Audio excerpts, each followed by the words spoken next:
This seminar is brought to you by Spider Wire.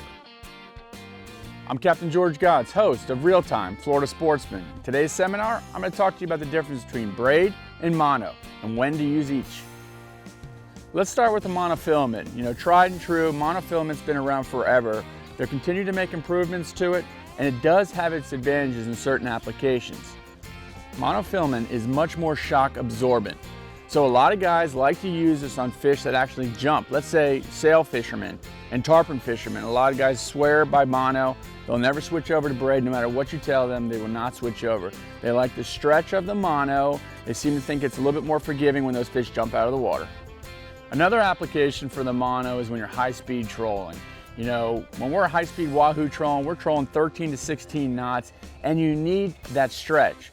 If a fish were to come up and just hammer that bait when you're just pulling along at that speed with braid with no stretch, the tendency is for that line just to snap. So the forgiveness of the monofilament is a benefit when you're high-speed wahoo trolling. Now braid has its advantages as well. A lot of guys have gone exclusively to braid. I probably use braid 90% of the time. The first advantage of braid is its diameter. A thinner diameter allows me to do several different things. It allows me to use a lighter line and get further casts. I can cast the line much further with braid than monofilament. Another thing is I can use a thinner diameter braid and fish deeper water with less weight.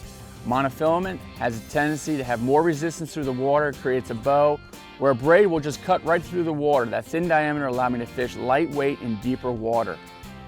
And secondly, the important advantage of this braid is its no stretch. Why is that good? I can be fishing 2,000 feet of water, daytime sorting, and I will see the subtlest bite on the tip of the rod. Now that's pretty impressive. You would never get that with monofilament. Also, you know, I could be fishing trout fishing and I'll feel the most subtle bite at the end of my line.